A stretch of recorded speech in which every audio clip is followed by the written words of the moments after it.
the powerful accountable from Washington, D.C. to right here in southern New England. This is 10 News Conference with Gene Valicenti. And good morning, everyone. I'm Gene Valicenti. This is a special 10 News Conference Decision 2022 primary debate, the race for mayor of Providence. Brett Smiley worked for Governor Raimondo, also served as the Providence Chief Operating Officer under Mayor Elorza for a brief period of time. Gonzalo Cuervo worked for Rhode Island Secretary of State Nellie Gorbea and City Councilwoman Nirva LaFortune. They're all running as Democrats for mayor of Providence. As goes Providence, so goes the state, so they say. We're dispensing with opening statements, though we will have closers. I'll question the candidates, who are free to exchange back and forth and fact check each other. We hope in a fair and civil fashion. It's largely up to them, though, to defend themselves and keep the answers as cogent and as tight as possible. I'll try to keep it moving. All right, let's get right to it, candidates. Finish this sentence for me. I am the candidate to lower taxes in Providence because Gonzalo Cuervo. Because our current structure is unsustainable and we need to create opportunity to close the wealth gap in our city. You will work to lower taxes? We will work to increase the city's tax base so that the burden of taxes does not rest squarely on homeowners and small businesses. Councilwoman LaFortune, I am the candidate to lower taxes because?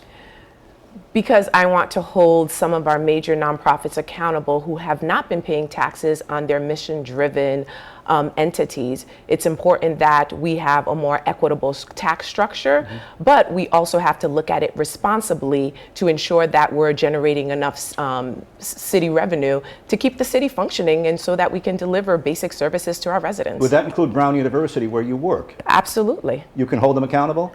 I can hold all our major nonprofits accountable. As mayor, that's the work that I will do. In fact, I passed legislation 2 years ago to do a full assessment of the current pilot programs and to ensure that our city is getting its fair share. And that's something that I want to pursue when I become mayor. Okay. Brett Smiley, I am the candidate to lower taxes because? Well, I'm the candidate who doesn't make promises he can't keep.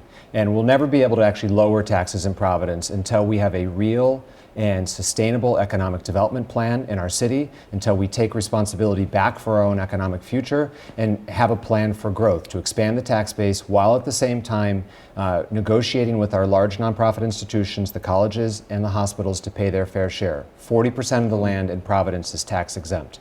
And so 60% of the taxpayers are paying 100% of the bills.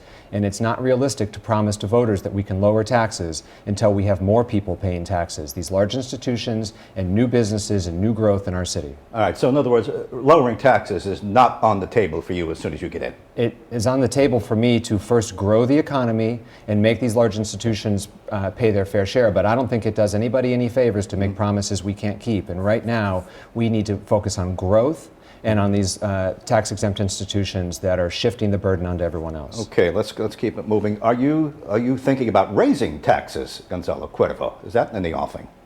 We have to grow the city's tax base by investing in economic development in our neighborhood commercial districts and allowing people to have their businesses prosper. We cannot raise taxes. Taxes are already at a near unsustainable level for our families and for our small businesses. So that's a hard line, no tax raise under your watch? That is correct. Is that the same pledge from you, Nirva LaFortune? One of my pledges is to make Providence affordable for everyone across the board. I have neighbors, people in my community, people throughout the city of Providence who are saying how difficult it is just to make ends meet, and also the cost of taxes on people who own their homes. So it's important for me to run the city in a healthy fiscal way without, again, putting the burden on our residents, also on our businesses. So I'm committed, as I stated earlier, to responsibly run the city, to manage the fiscal health of the city, but also to hold those major nonprofits accountable who have not been paying taxes on their non-mission driven entities. Gonzalo gave me a hard no on raising. I know it's a little different with regard to cutting. Are you giving me a hard no on raising? I'm not going to as I said earlier, I'm not going to make any major decisions like raising taxes without doing a full assessment of our city budget and also ensuring that we have an equitable tax structure. Brett, are you giving me a hard no on raising taxes? That's different than cutting. No, it is different, and I'm committed to not raising the tax rates. Now, as property values appreciate, some people's tax bills might go up, but the rates in Providence are what we need to focus on, particularly the rates in which we are non-competitive. It's popular politically to talk about the commercial tax rate as a way to gain additional revenue, but that really is a driver of rental unaffordability in Providence. When large residential apartment buildings have their commercial taxes go up, that gets passed on to the tenants. We've got a crisis with rental affordability in Providence, and we need to make sure that people in Providence can afford to pay the rent, and so I'm committed to holding the line on the rates. Okay, I am the candidate to improve the quality of life in Providence. Sometimes I visit your city, I come up the ramp, there's a panhandler asking for money, I make the left, it's hard to park, sometimes Atwells Avenue looks good, sometimes it doesn't. Same thing on the way out. Are you the candidate to improve the quality of life for those who live there and visit you? Absolutely. There's an opportunity for us to reevaluate our management structures and the way we deliver city services. We come up with fantastic excuses as to why we fail at delivering city services. There are opportunities, there are best practices across the country of cities our size, cities that are facing similar economic dilemmas that we're meeting, that have been able to rise to the challenge and provide quality city services and maximize the use of the resources and the personnel that we have right now. I'm confident that we can improve the quality of our city services dramatically. All right, let's mix it up. Brett? So quality of life has been a centerpiece of my campaign. I've talked for a year and a half about getting back to basics in Providence. Everything from proper snow removal to better city services, finally fixing our streets and sidewalks, restoring a sense of safety to the city, focused on both violent crime but also on the ATVs and the motorcycles. I am the quality of life candidate in this race, both for those who are visiting and enjoying the city, going to dinner on Federal Hill, enjoying a show at P-PAC or Trinity, but also for residents who live in the neighborhoods. You are the quality of life candidate. Nirva LaFortune, you've been the councilwoman. Are you also the quality of life councilwoman? Well, quality of life also includes affordability, also includes safe communities and delivering services to our community. I've been working quite diligently to address some of the major issues that impact our Providence residents, but also make our city makes our city better so people can enjoy it when they visit here. From creating the first behavioral health crisis response initiative, so that if someone is experiencing a nonviolent crisis, we can actually respond to it, but connect them to services, to working on the North Main Street project, where we outlined a plan to create a more multimodal mixed development transit corridor, to also safety, trying to address the ATV problems that we have, and creating more green and complete streets. So that's something that I have been working on and will do so as mayor of Providence. All right, we're going to get into a second section here where we'll dig a little deeper. And again, you are welcome to challenge each other if you hear something that just doesn't sound right to you. But before we do that, just one final general question. You're all left of center progressives. You all agree on certain issues, not all of them, but you're left of center progressives. What do you have to offer a moderate voter or someone who might be right of center in Providence? Gonzalo. I have built a broad coalition. I'm proud of my progressive values, but I've built a broad coalition of supporters, elected officials, and community leaders who understand that I am the candidate who is best prepared to lead the city of Providence. I have the track record of experience, I have a broad coalition, and I have the detailed plans and the experience to execute this. The reality is that quality of life transcends ideology. People want to live in a city that provides quality education, clean, safe streets, and opportunities for affordable family progress. That's what we can deliver across the board. Councilwoman? Yeah, repeat the question, please. The question is, you're all progressive, left of center. What do you have to offer a moderate voter or a right of center voter? We need a mayor that our residents can trust, who's going to get things done, but also has both the professional experience as well as the lived experience. When someone tells me that they can't afford rent, I know what that means because I was homeless. When someone says that they've been struggling to get basic services in their schools for their kids, I get that because I'm a parent of Providence Public School kids. I'm also a graduate. But as mayor, I will continue to do the work in which I have set the foundation as a city council person, from passing legislation to ensure that our kids have access to social and emotional support in our schools, but also bringing the idea of the cultural coordinators that connects the schools to the communities. My question, though, was what can you do to attract a moderate voter or a right of center voter? Is there anything that you can offer them? What I can offer them is that as mayor, I'm going to be the leader to get things done. And also, I'm going to bring all views to the table. Okay. All right. Brett? Most of the issues that face the mayor are not ideological. It's questions of efficient or inefficient, competent or incompetent. There's no liberal or progressive or conservative way to plow a street. We either do it well or we do it poorly. I'm committed to fiscal responsibility. I have experience running large budgets. I have experience managing large workforces. I have experience in negotiating fair contracts with our labor unions, and I'm committed to running the most effective and efficient city government to deliver good services, and I think that is of interest to voters across the political spectrum. All right, second set of questions now. Your schools were taken over by the state. They may be kept by the state for years. When do you want them back? Councilwoman LaFortune, when do you want them back? So I would like to create a plan to responsibly transition the schools back to local control.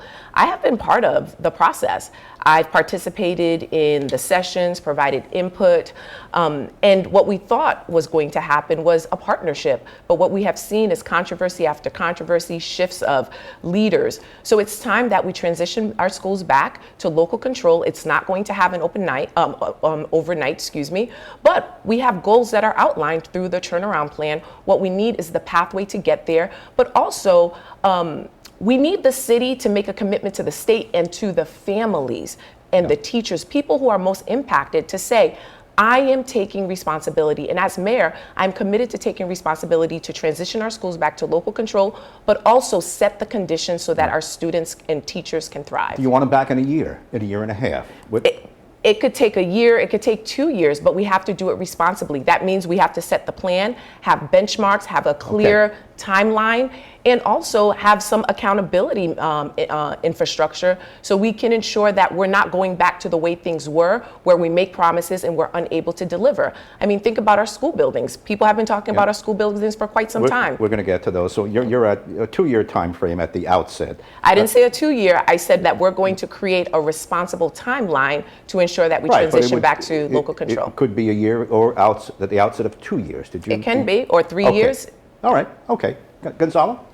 As soon as I become mayor, I'm going to put together a task force of civic, educational, and community leaders, including parents and students, to develop an immediate plan to prepare for taking our schools back. The state takeover has been a failure for a number of reasons.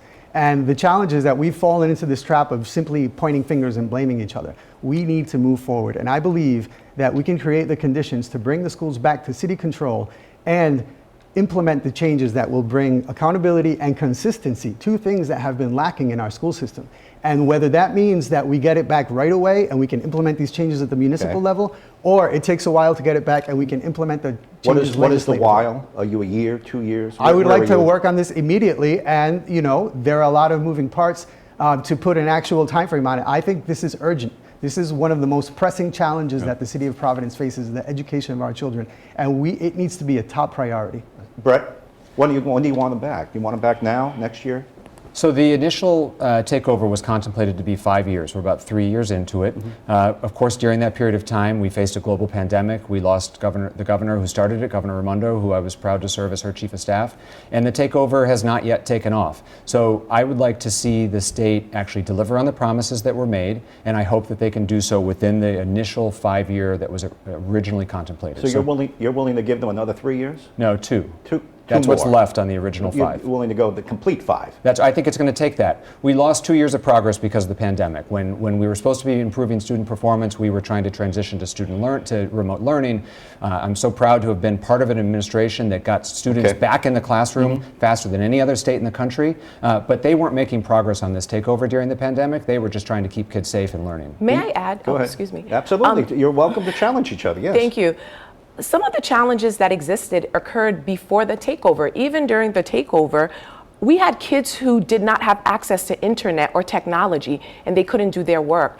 We had kids who were suffering from mental and behavioral health crisis, and yet there wasn't the support infrastructure that they needed. And so a lot of these issues have been a problem for quite some time. And the pandemic, all it did, it was illuminate the disparities in our educational system. The reality is that both of you have been in positions of power. Our schools were falling apart.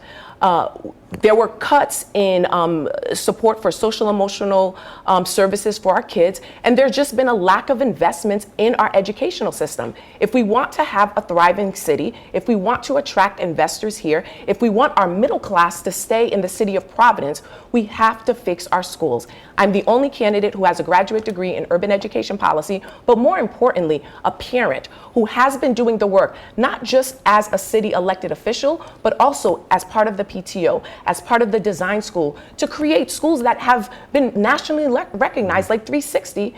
But you all have been in positions of power for quite some time. And you've been a councilwoman for 5 years. And I've done more than you have ever done in your whole history. As an elected official. But in your whole history, and guess what I have done?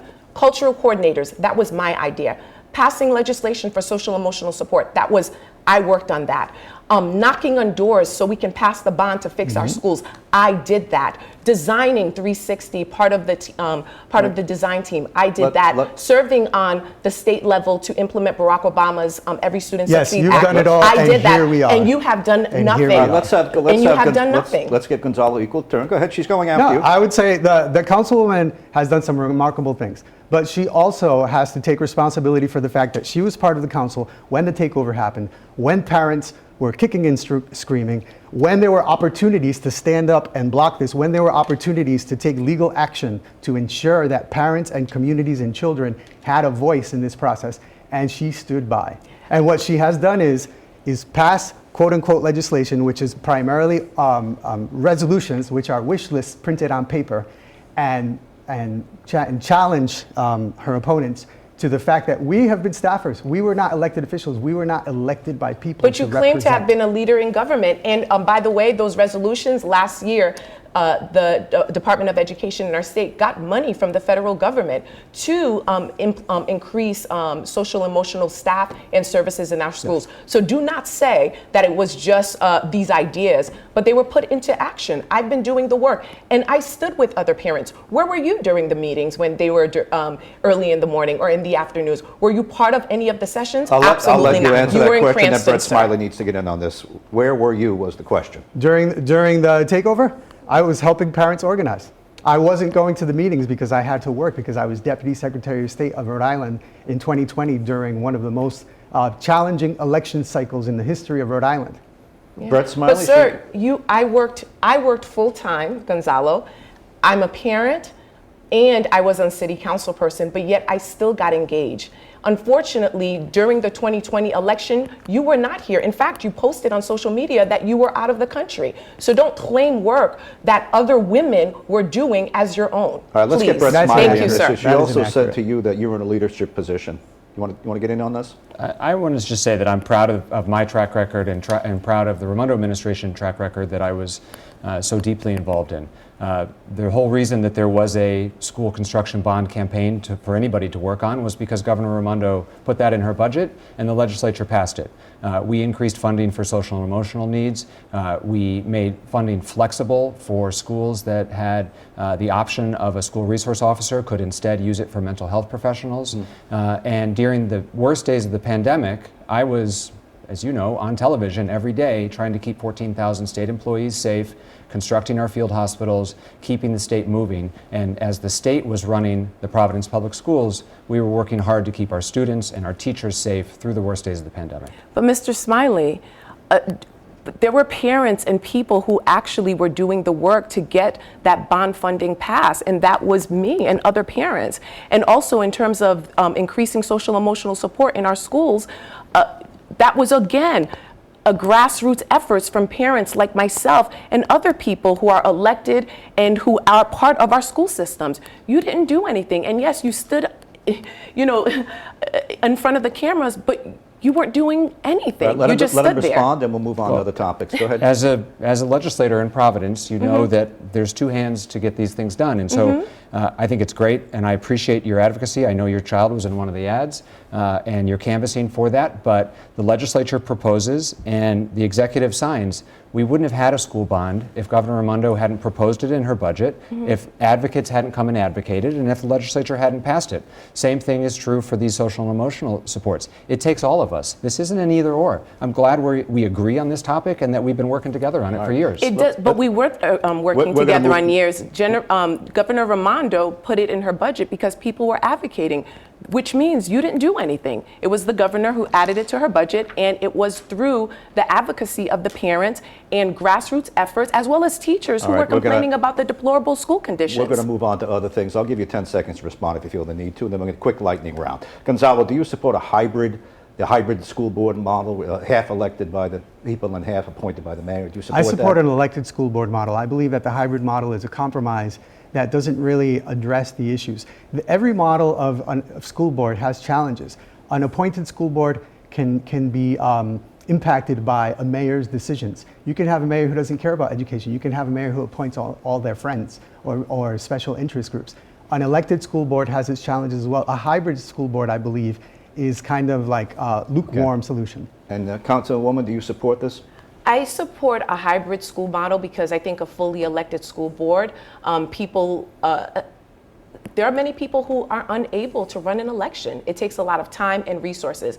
Now, with the recent vote on city council, I did vote against, I voted to uphold the mayor's veto, and partly because it wasn't an open and transparent process. And I still believe that there should be clear guide rails or guidelines on how we're going to approach this model. Brett, quickly on this one. No, I don't think infusing more politics is the solution to our school problems. I think we can do a much better job, and as mayor, I'm going to put criteria in place for the kind of appointments that are made to the school board to keep the politics out of it and to put the kind of skills and representation that matters on our school board. But I think having more people running for office to infuse more politics into our school system is not the solution. With regard to pensions, it would appear that raising interest rates are precluding the borrowing of $500 million to bail it out, at least partially. Do you have a better idea right now? If that doesn't work, what are you going to do to bail out the pension system? So the pension obligation bond is a 5-year authorization, and I think it's possible, if not probable, that the rates will come back down over the next 5 years. And I would like to use the pension obligation bond as a tool to negotiate our way into the state pension system. In conjunction with our unions, of course, and with all of the stakeholders who are involved in this process, I think we could save transaction costs. I think we could secure our future and guard against the possibility that a future mayor would ever skip a payment were we in the state system. All right, Gonzalo, go ahead.